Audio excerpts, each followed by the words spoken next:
live right now to Queen's Park, where Education Minister Paul Calandra is speaking to the media about the EQAO results in Ontario, and he's talking about a review. Let's listen live here. And that's what this assessment will help us do. And in the last few years, the school boards have been begging for more funding for a better quality of life for the students into the classrooms. Have you thought about that? Look, as I've said when we brought in supervisors, I said, take a look at our funding formula. If it doesn't work for your boards, then let me know. But look, we're a ministry that spends $43 billion, right? And I keep saying this, and I don't think parents care one way or another. I'll come out here and tell you that it's the highest level of funding that we've had in the province's history. The unions will come out here and say, oh, that more money is needed, and it's the same response you've gotten from a minister and the same response you've gotten from a union for 50, 60 years. In the final analysis, I don't think parents care. I know teachers, when I talk to them, just say, give us better resources to teach. And when I've done some digging into this, I'm seeing that there are issues. Look, if you go to Niagara Catholic and public are doing very, very well. They're leaders across the province in frankly, all categories, with the same level of funding, right? So from board to board, English to French, the same levels of funding have very, very different results.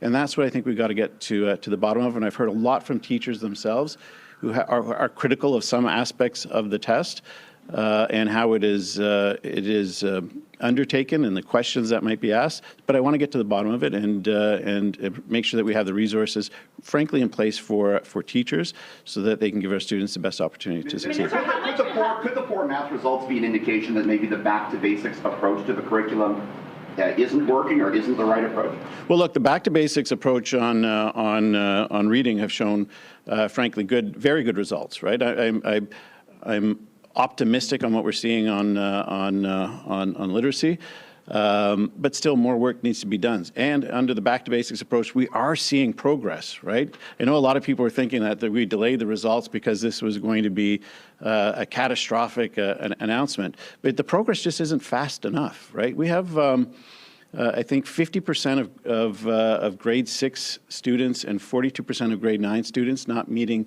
the provincial benchmark in math.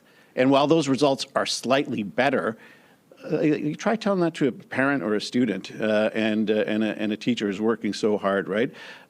So no, it's just not good enough and it's not fast enough. Do you think your government should shoulder any of the blame for this? I mean, you guys have been implementing these curriculums for 8 years. Do you hold any responsibility for these results? Look, I've not been shy of saying what I want people to do is hold me responsible. I am the Minister of Education.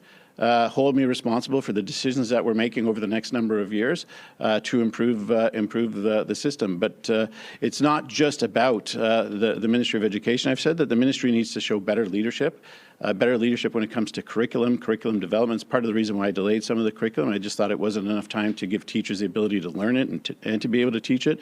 But also we're seeing in boards across the province. Look, I just took over the Near North School Board. They have some of the most horrific results in the province because they spend too much time fighting each other and not enough time putting what is their core mandate, students. And we're seeing that in many different boards across the province. So again, hold me responsible. Fine. I'm the minister. You should hold the minister responsible, and that is why I'm going to move as quickly as I possibly can to hold our partners responsible and to give the resources that are needed for classroom. Minister, how much Just go here and then I'll get back to you. All right, that is Education Minister Paul Calandra at Queen's Park this morning, talking about the EQA test results and also talking about a review that he's being ordered here, as he says, the progress that's being made and the issues that are being faced by students across this province in grades 3, 6, and 9 got standardized testing. He's talking about the results. They're saying they need to be happening more. It needs to be happening faster. So he's introducing some ideas for a review here. So we will have more on that, of course, throughout the day here on CP24.